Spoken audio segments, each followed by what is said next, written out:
Mesdames et messieurs, fidèles internautes de National TV, amis téléspectateurs, bien bonjour à vous. Bonsoir, cela dépend de votre position sur la planète. Bienvenue à ce journal dont voici la charpente. La presse béninoise pleure la disparition de Jérôme Carlos depuis le 15 janvier dernier. Si les obsèques de l'illustre disparu sont prévues pour démarrer à partir de ce 25 janvier, quelques professionnels des médias pleurent toujours l'homme. Et bientôt, le pays Wémé aura désormais un projet exécuté pour son propre développement. Mesdames et messieurs, un atelier de formulation du dit projet s'est déroulé à Djohouan en fin de semaine écoulée. Dans cette session d'information, vous suivrez l'avis de quelques élus de la vallée de l'Ouémé qui se sont prononcés à la fin du dit atelier. Construction de la route à Promisérité d'Angbo à Djohouan jusqu'à Kwedekpo. Les travaux seront bientôt lancés dans cette session d'information. Vous suivrez les images ramenées par Guillaume Roncarin.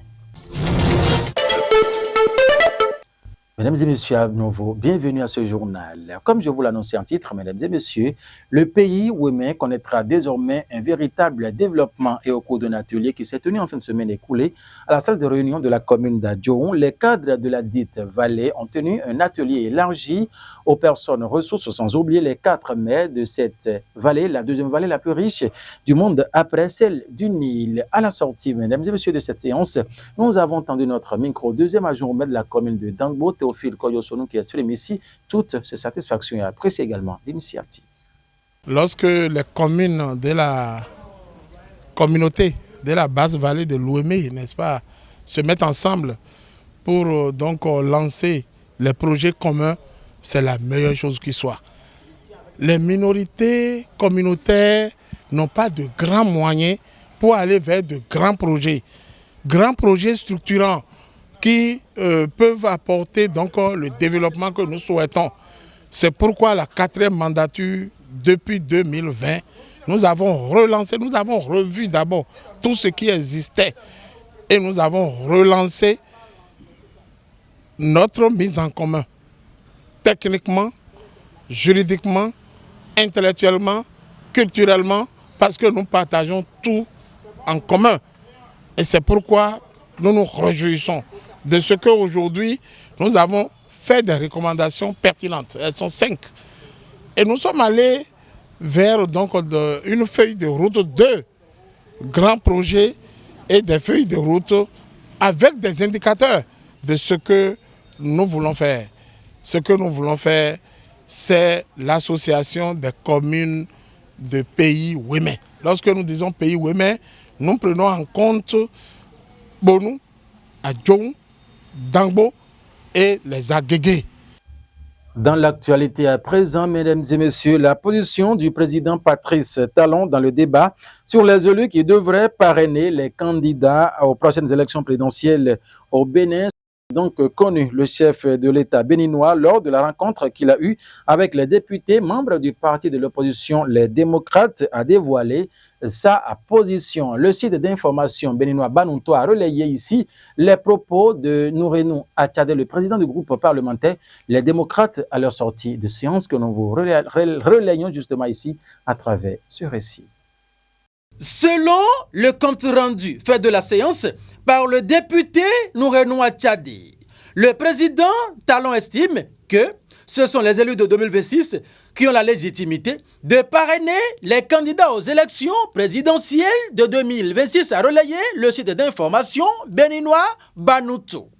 Patrice Talon, à en croire, le président du groupe parlementaire Les Démocrates, aurait fait remarquer que si l'on s'en tenait aux élus actuels pour parrainer, il y en a, au moment où il serait question de donner les parrainages, seraient battus aux élections. Il y a des maires qui ne sont peut-être plus élus conseillers, le peuple leur ayant retiré leur légitimité. Pour le président de la République, ce n'est pas bienfaisant que ce soit les élus actuels qui parrainent candidats aux élections présidentielles, à la recherche d'un consensus pour réviser. Le site écrit « Le code électoral, en l'état actuel, pose un problème concernant les élus, notamment en ce qui concerne les maires qui parraineront les candidats à l'élection présidentielle. Dans une décision en date du 4 janvier 2024, la Cour constitutionnelle a ordonné à l'Assemblée nationale de corriger les problèmes relevés dans l'application de la loi portant code électoral relativement au parrainage. Les rencontres successives avec les députés du groupe parlementaire Union progressiste Le Renouveau, ceux du groupe parlementaire Bloc républicain et parlementaires élus sur la liste du parti d'opposition Les Démocrates, Patrice Talon, a indiqué les avoir initiés, selon Nourenoua Tchadé, en vue de rechercher le consensus autour de la question, à laisser lire le site d'information béninois Banouto.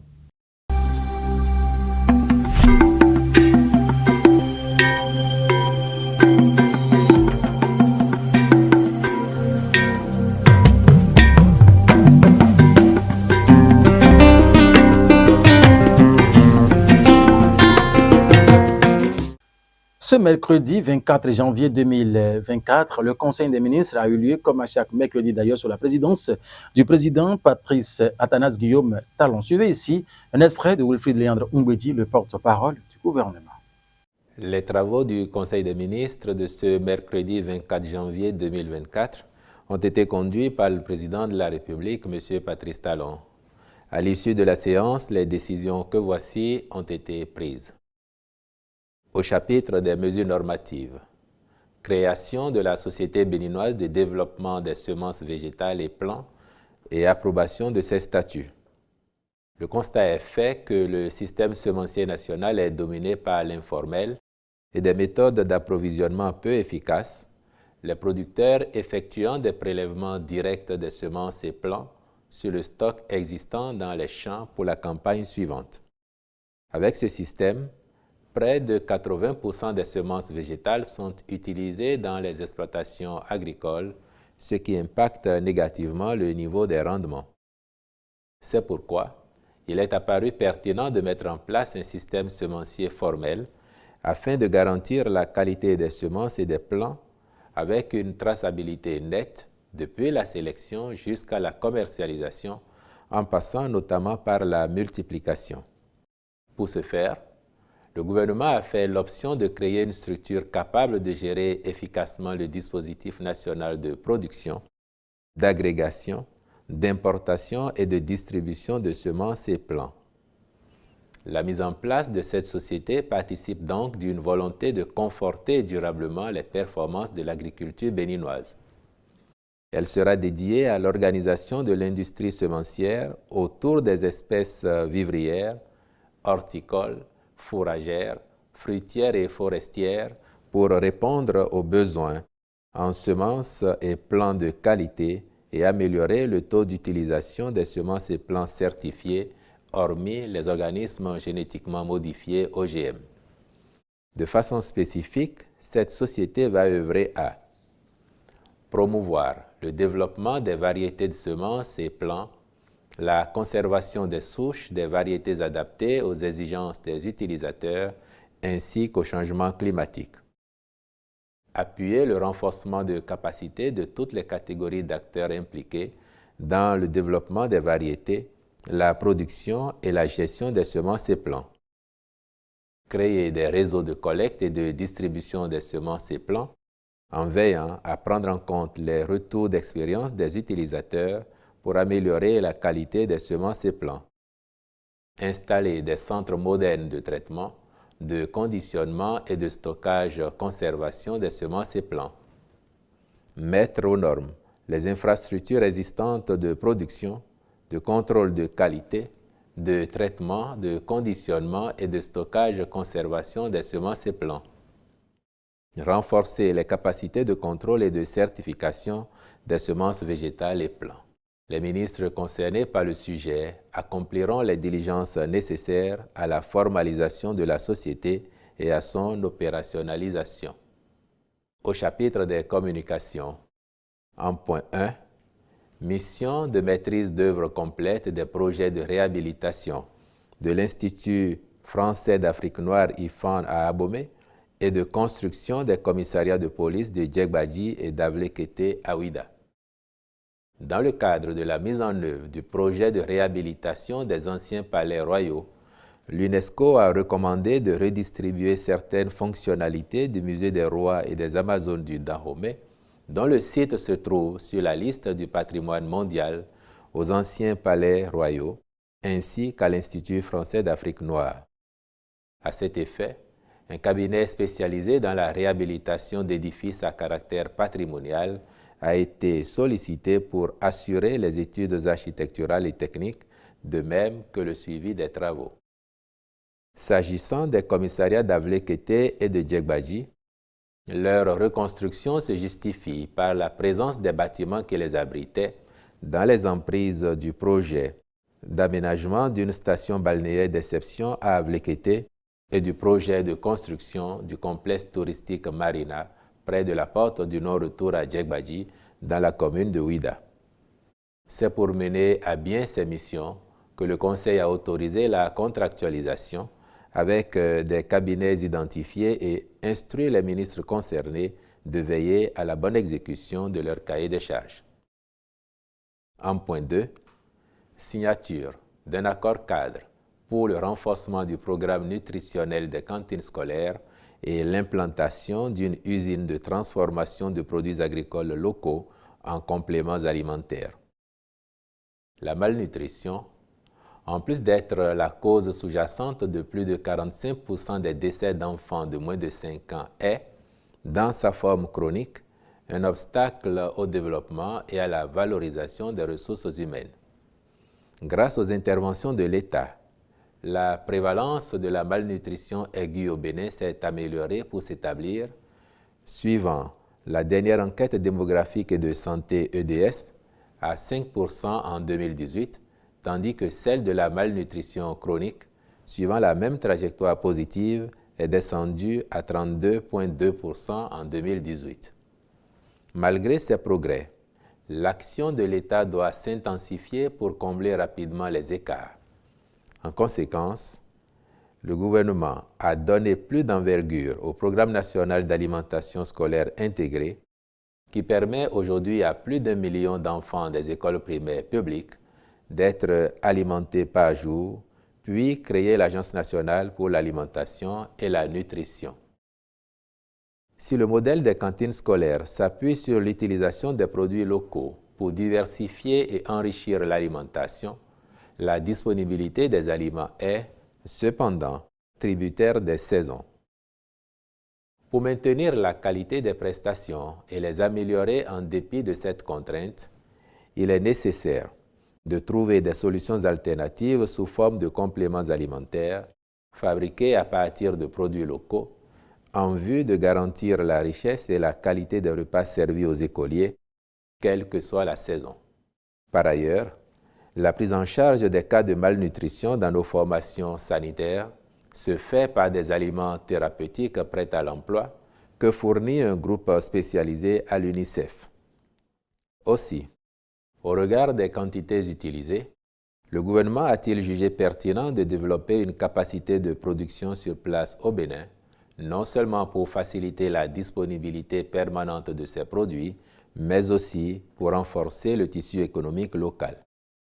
À cet effet, le Conseil a autorisé la signature d'un accord cadre avec le groupe spécialisé, ce qui permettra d'engager les discussions spécifiques autour de 3 domaines d'intervention retenus que sont le renforcement du programme nutritionnel des cantines scolaires, l'apport de compléments alimentaires pour améliorer l'état nutritionnel dans la fenêtre d'opportunité des 1000 premiers jours, l'installation au Bénin d'une usine de transformation de produits agricoles locaux pour la préparation de compléments alimentaires. En point 3, contractualisation pour l'obtention d'un agrément d'établissement financier de cautionnement au profit du Fonds national de développement agricole FNDA. Nonobstant l'apport qualitatif du FNDA au profit du monde agricole, ces résultats pourraient être améliorés substantiellement si la garantie qu'elle propose était éligible dans le cadre du dispositif prudentiel en vigueur au sein de l'Union monétaire ouest-africaine UMOA. Étant donné que ce n'est pas le cas, Cette situation influence négativement son acceptation par les institutions financières partenaires.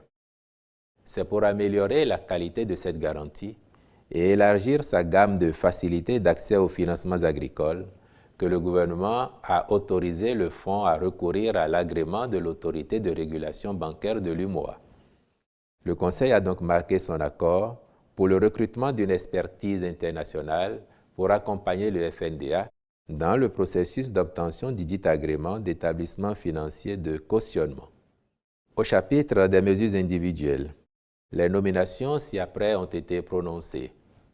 À la présidence de la République, président du Conseil national de l'éducation, M. Noël Akhonayon Gbagidi. Au ministère de l'économie et des finances, en charge de la coopération, directeur général du Centre national d'investigation numérique, M. Wanilo Medegan-Fagla. Directeur général de la Société de développement hôtelier du Bénin, M. Adjele Aminou Maman. Au ministère de la Santé, conseil technique au partenariat et à la politique sanitaire, Mme Annonciate Semevo Aviansou. Directeur adjoint de la planification, de l'administration et des finances, M. Yentabou Florent Jacob Akplomé. Au ministère du numérique et de la digitalisation, secrétaire général du ministère, M. Marius Ataï Guédégbé. Au ministère de l'Industrie et du Commerce, directeur adjoint de cabinet, Mme Émilie Thibouté. Conseiller technique aux accords internationaux, M. Benjamin Alamenou. Conseiller technique au suivi des projets, M. Mohamed Kankou Hamissou. Conseiller technique au commerce, M.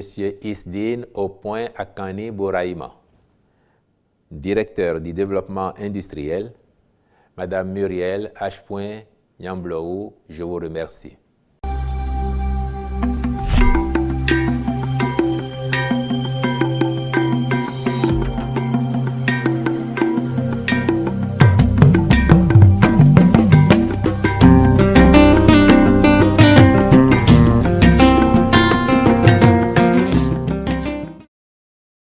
Les travaux de route qui rallient Porto Novo à Kbédékpo en passant par Apromis-Sérété, les 3 communes de la vallée de l'Ouémé, dont Dangbo, Adjo et Bonou, vont démarrer sous peu. Les installations sur cette route à partir d'Apromis-Sérété montrent véritablement que tout est fait prêt afin que cesse le calvaire des citoyens sur ce tronçon. Suivez ici les images ramenées par Guillaume Onkanri.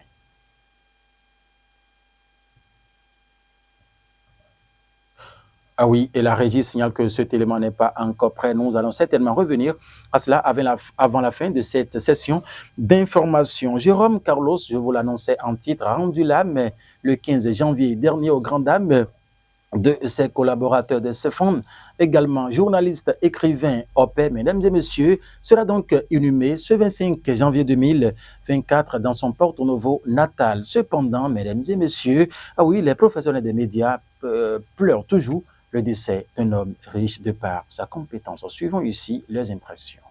Jérôme Carlos, c'est un grand arbre qui est tombé. C'est une grande perte pour la presse béninoise. Jérôme Carlos, comme on le dit, c'est une grande bibliothèque qui vient ainsi d'être consumée parce que ce sont ces grandes figures qui nous autres nous ont donné le goût de venir dans le métier du journalisme. Parce que quand vous suivez la chronique, moi j'ai commencé par le suivre par la chaîne LC2 et après sur CapFM. Je ne savais pas que l'homme était si grand. Mais il avait la capacité, la manie de faire passer son information, son avis avec de très bons mots, des expressions qui sont accessibles à tous. Et vraiment, moi je constate quand même que la presse béninoise avait encore besoin de lui parce qu'il faut aller à son école, apprendre beaucoup plus de Jérôme Carlos. Mais l'homme propose, Dieu dispose, dit l'adage. Dieu a disposé autrement, on n'y peut rien. La seule chose qu'on peut dire aujourd'hui, c'est que la terre lui soit légère et que ses bonnes œuvres l'accompagnent dans la félicité éternelle. Quand j'ai appris la nouvelle, c'était comme si une grande partie de moi était partie comme ça en fumée, parce que moi je continue toujours de revisiter les chroniques de l'homme, parce que ça ressource. Jérôme Carlos, j'écoutais sa voix quand j'étais jeune, trop jeune d'ailleurs, avec sa chronique. C'est un grand chroniqueur, on ne doit plus rappeler ça. Donc quand j'ai appris son départ pour l'Eucharistie éternelle, je me suis dit c'est un grand vide qu'on est en train d'observer dans la presse béninoise. Parce que quand on doit parler de la presse béninoise au Bénin, on ne peut pas en parler sans Jérôme Carlos. Donc c'est tout un vide qui se crée au Bénin, dans la presse béninoise. C'est un baobab qui est parti. Je crois que c'est avec consternation, bien sûr, que moi j'ai appris le décès de Jérôme Carlos, que moi j'appelle Baobab, naturellement. Baobab parce que de vous à moi, nous savons tous ce que représente ce pépé, ce père à nous, ce doyen, ce téné à nous, ce qu'il représente pour la presse béninoise. Et vous savez, Jérôme Carlos, à mon âge, je crois que c'est une fois que je l'ai rencontré dans ma vie, et à une séance des professionnels des médias, mais laissez-moi vous dire que franchement, j'ai aimé cette qualité dont il nous avait fait part en ce temps, parce qu'il nous avait démontré réellement qu'il est un véritable homme de paix, encore quelqu'un qui connaît son travail. Je crois qu'il a beaucoup apporté à la presse béninoise. Jérôme Carlos, vous n'êtes pas sans savoir, moi j'ai retenu beaucoup de cet homme, de par son dévouement, de par son travail. Moi je ne peux pas dire à mon âge d'où est-ce qu'il est parti pour être là où il était jusqu'à sa mort. Mais au moins, j'étais encore tout petit quand je suivais sa chronique à la radio, tout ça, ça me citait. Et laissez-moi vous dire que c'est tout cela qui m'a amené vers le métier de journalisme. Le métier de journaliste, parce qu'on a du plaisir à l'entendre, on a du plaisir à l'écouter. Vraiment, c'est une perte énorme, non seulement pour la presse béninoise, mais pour toute la nation béninoise. Et voilà, mesdames et messieurs, ainsi prend fin cette session d'information sur National TV pour le compte de cette soirée. Merci infiniment de nous avoir suivis. Dans nos prochaines éditions, nous reviendrons sur les images qui annoncent véritablement le démarrage des travaux de route sur le tronçon Porte-Novo-Promis-Hérité d'Angboa-Djohon, Bonou jusqu'à Pouédécor. Merci à Désiré Coiffon qui a assuré la réalisation. Paten Romunon à la régie d'antenne avec la supervision du Montanri. Une fois encore, portez-vous bien. Bonne soirée à vous. Au revoir.